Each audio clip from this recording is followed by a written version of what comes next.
তাহলে আইন উপদেষ্টা মিথ্যা কথা বললো মানে। আচ্ছা ভাইয়া এখন আমি একটু কথা বলি।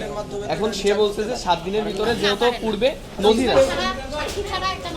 স্পেশাল কোর্টের মাধ্যমে যদি স্বীকারোক্তি দিছে, স্বীকারোক্তি পুলিশের কাছে ম্যাজিস্ট্রেটের কাছে স্বীকারোক্তি এটা যথেষ্ট সাক্ষ্য হিসাবে গ্রহণযোগ্য না। এটা আইনে লেখা আছে। একটা কথার উত্তর দেন আমাদের 11 প্লাকার্ড উঁচু করো না কেন? প্লাকার্ড উঁচু করো তোমরা, এগুলো উঁচু করো না কেন? মেডিকেল থেকে আসতে হবে, সময় আসতে হবে। এটা তো আমরা হাই ধরো, প্লাকার্ড হাই ধরো। 3 থেকে 5 দিন খুব জোর 7 দিন তাহলে এই যে 25 তারিখে তোমরা এখন চলে যাও। আমি বলছি আমার কাছে শোনো, তোমাদেরকে যদি আমি আসিয়া না, উনি আমাদের ছাত্র সমাজের সাথে ছিল, উনি ছিল আমাদের সাথে। সবাই আমিও আসিয়া আমরা বলতে চাই কিন্তু আইনের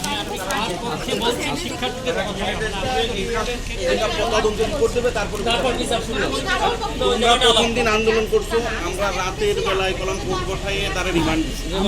আমরা কোনো সময় কি করেছি?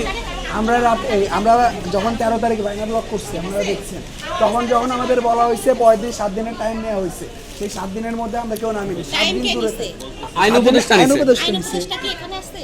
এখানে নাই। এখন আমরা তো আর ঢাকায় যেতে পারবো না, আমরা তো এইখানে। এটার কোনো বিচার হবে না, আমরা কি চুপ করে বসে থাকতে বিচার পারবো? অবশ্যই হচ্ছে। হ্যাঁ, আমি এইটা আন্দোলনে ছিলাম না। আমরা এইটাই জানতে চাচ্ছি ম্যাম। জানতে চাচ্ছি যে বিচারটা কত দূর আগাইছে। স্টেপগুলো আছে, স্টেপ বাই স্টেপ তো যেতে হবে।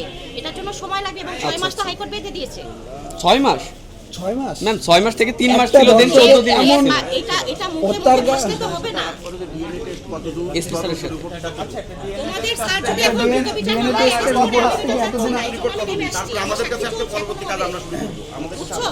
আমি তোমাদের ভালোবাসি এই জন্য আসছি। তোমরা ওই জায়গা দাও, ওটা আগে রিপোর্টটা নিয়ে আসো। কারণ স্যার তো আইনের, স্যার তো আইনের উপরে আমরা তো কোনো ভুল দাবি নিয়ে এখানে না দাবি আমাদের যে টাইম দিচ্ছেন তার কাছে গুলোই তো আর সবাই স্টুডেন্ট ওইখানে যেহেতু এটা বলতে পারবো।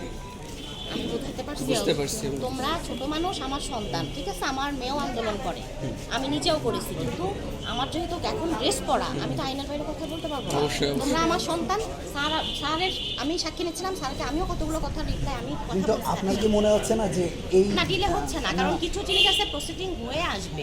হয়ে আসবে, তাই বলে কি ডিএনএ নিজেও টেস্টের বলছেন যে রিপোর্ট আমি তো চাচ্ছি আপনার কি ওর ফাঁসি হোক, এখানে কিন্তু- মনে হচ্ছে না ডিএনএ টেস্টের রিপোর্ট এই স্যাম্পল নিচ্ছে 11 তারিখে আজকে হচ্ছে মানে বিভিন্ন ইস্যুর মাধ্যমে বিভিন্ন আসিয়া ইস্যুর ইস্যুটা মাধ্যমে তরমুজ ইস্যু, ঢাকা হামজা ইস্যু, পড়ে রাফি যাচ্ছে। ইস্যু, এসবের মাধ্যমে এমনকি আসিয়া হচ্ছে ইস্যু ধামাচাপা পড়ে যাচ্ছে। তুমি কি জানো আমি পার্সোনালি প্রতিদিন দেখতে চেষ্টা করি যে এইটুকু আনা হচ্ছে কিনা। আমার ইচ্ছা, আমার কি রাগ হয় না? আমি তো পার্সোনালি রাগ হয়, মনে হয় যে যেদিন আনবে দেখলাম আমি আর আমাদের দাবি ছিল ম্যাম একটাই, যে আপনি যেটা বলছেন আপনার কথাটা আমরা বুঝতে পারছি যে আমরা ছিল যে মানে এটা না না কতদূর রায় কতদিনের মধ্যে কি আজ চাপা পড়ে গেল ম্যাম নাকি আমরা এইটুকু না না ম্যাম আমরা এইটুকু জানতে চাই যে কতদিনের আপনারা মধ্যে আমাদের একটা আশ্বাস দেন লাগবে, অন্তত। আমি বলি কতদিনের মধ্যে রায়টা আসবে শুধু এই ডিএনএ টেস্টগুলো রিপোর্ট ওরা যদি রেডি করে না পাঠায়, স্যারের তো এটা পার্সোনাল লাইবিলিটি নাই। এটা কাদের দায়িত্ব? এটা কাদের দায়িত্ব? মেডিকেল থেকে পাঠাবে। মেডিকেল থেকে এটা কি এসপি অফিস থেকে আপনাদের কাছে সাবমিট করবে? আমাদের কাছে না, আমার কাছেও না, স্যারের কাছেও না। এটা হচ্ছে ইয়া হয়ে লয়ারের মাধ্যমে এটা কোর্টে আসবে। এখন এটা পার্সোনালি কাউকে তুমি অ্যাটাক করতে পারবে না, ঠিক আছে? তোমাদের ধৈর্য ধরতে হবে। আমিও চাই আসামির ফাঁসি হোক, স্যারও চাই।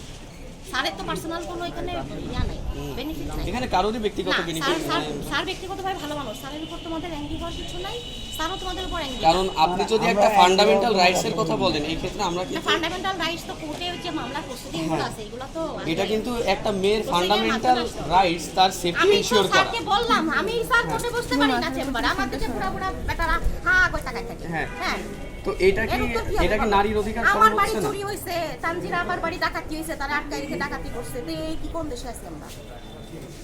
বলো আজকে আপনি দেখবেন যে আসিয়ার পরে এই 18 দিনের মধ্যে 18 দিনের মধ্যে কিন্তু আরো 117 বেশি ধর্ষণের মানে মামলা দেওয়া আমরা হয়েছে। কিন্তু ধর্ষণ গত আটকাতে পারি 16 নাই, বছরে 48,000 মামলা এখনো থানায় দায়ের আছে এবং অনেক ধর্ষক আমরা দেখছি জামিন দিয়ে বেরিয়ে গেছে ম্যাম। আইনের এটা কেন? প্রসিডিং চলছে, তোমরা নিজেদের আইনের বাইরে নিও না। আচ্ছা একটা জিনিস জানতে চাই যে ধর্ষকের যদি একটু বুঝি আর কি রিপোর্টার হিসেবে, আপনি উনি রিপোর্টারের যেটা কিছু বলছে, নাই এখানে, উনি খালি বলছে যে রিপোর্টার ফরেনসিক রিপোর্ট এবং তদন্ত রিপোর্ট আসার পরে তারপরে যে কোর্টের ফাংশন এখানে এইটা আমরা আচ্ছা, বুঝছি। এখন এই, আমাদের রাজিন, এক মিনিট, ম্যাম।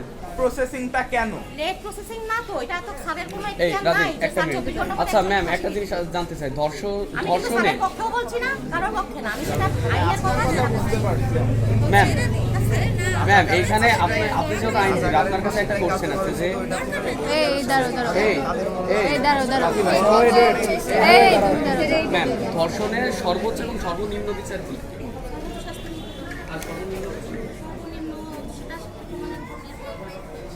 না সে যদি প্রমাণিত হয় তারপর হিটু যেমন বলে গিয়েছে হিটু না ও একাই হিটু সহ বাকি ও একাই করেছে।